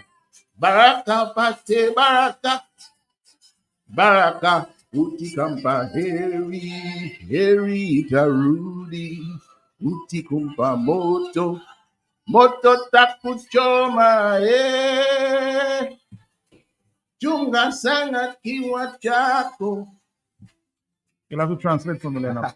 You have to translate for me, for sure. This is about the mouth and the value of speaking good. And the blessings that flow from that. Somebody's asking the question. I think we should answer the question. I know you are part of the membership of the constituency branch in Marigot. Now we've heard, Mr. Lennox Linton, no secret that Mr. Delbert Paris seemed not to be. He made a statement that he don't feel comfortable working with Dr. Thompson Fontaine. What's your take on that? Do you feel that I'm not aware of that statement. You're not aware and nobody has been able to point to me where he made the statement or if he made the statement at all. I think that's another of the concoctions that have surfaced in order to muddy the waters and create a situation where almost like Dr. Fontaine is under pressure. So that statement was never made. I've never heard it, and nobody can point to me where the statement was made. Mr. Paris himself, Senator Paris himself, doesn't recall ever making that statement. So I don't know. If somebody can find it, it would be very helpful. All right. On the telephone, yes, we have a few more minutes and we'll wrap it up. All right, talk to me, yes? I think you make a lot of us happy this afternoon. We're going to be sleeping well. Especially you and Annette. You can say what you want, but you wouldn't get our barrow. Our fried barrow will be holding all that for Delbert and Mr. Linton. We will not give nothing. You're fried barrow woman. We holding that. Bye-bye. Let's take our phone call. Hello, talk to me, yes. Good afternoon. Annette is right there. Good afternoon, Mr. Linton. How you doing? I'm doing fine, thank you, sir. Mr. Linton, Good afternoon. I want to tell you thank you for coming out and clear the air, because for a couple of weeks it was nothing easy. Thank you, sir. God bless you. God bless you, Annette. God bless you too. On the telephone, yes? Yes, sir. Good afternoon, sir. Yes, sir. How you doing, sir? And good afternoon, Leno. Yeah. Good afternoon, sir.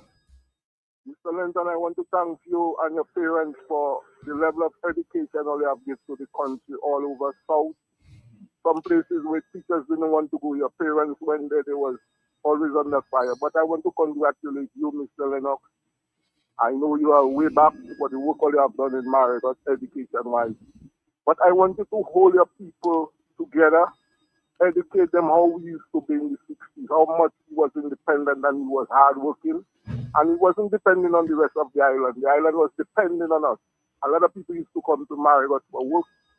And even the people that are running in your party, try to give them innovation how to develop the village in tourism, in farming, in the independency. Keep doing the work like when you start. You would come down to Roseau on a Sunday afternoon with your team of people and clean up Roseau. Your party is one of the first party who put a track on the playing field at Goodwill. And that is what I want you to do. Don't worry these negative people. Our people are confusing, and you have to educate your people if you want to get them anywhere. Even the people that are going up in Marigot, they can play a part, helping Delbert and helping you and build the community. All right, remember I said, let's be very short. Thanks for that. Let's play this voice note there. Yes. Good afternoon, Matt. Good afternoon to you. Matt, I would love to thank Mr. Linton for explaining. I have a lot of confidence in him. A lot of confidence. I have a lot of love for you, Mr. Linton. And I'm glad that he explained today. And I feel even much better. Thank you.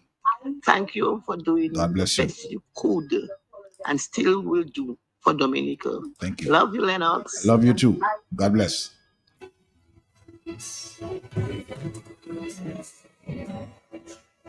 That's it, Dominica.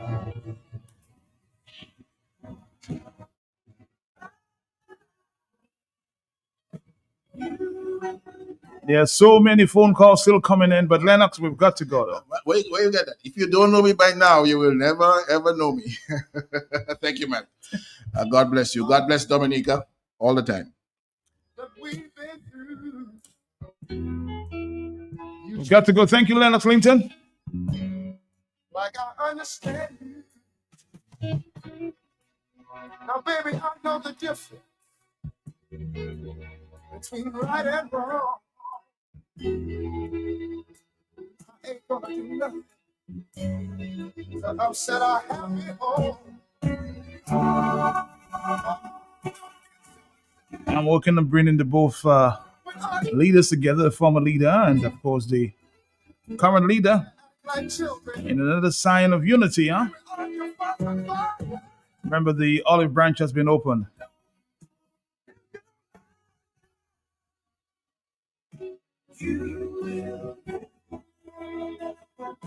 After all these years, if you don't know him by now, huh?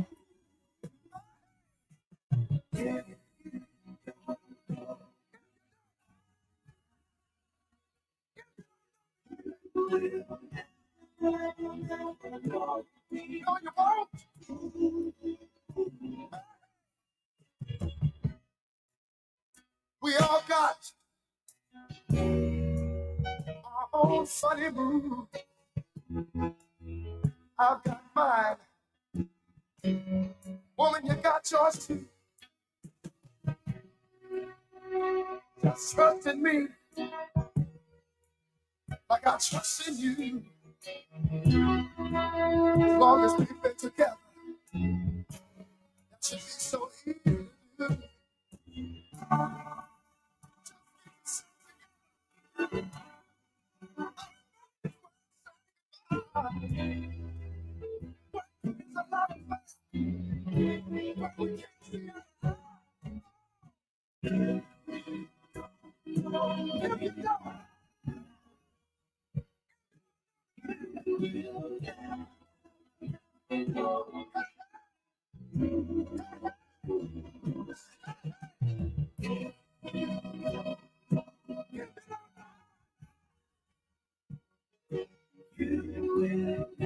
Remember, tomorrow at the 1 o'clock hour, Mr. Gregor Nassif.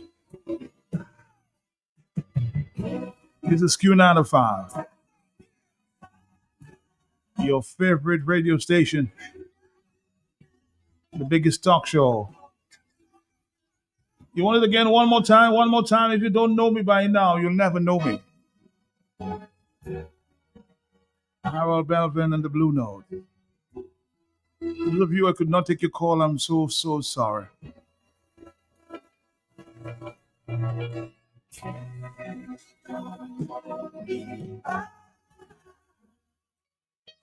You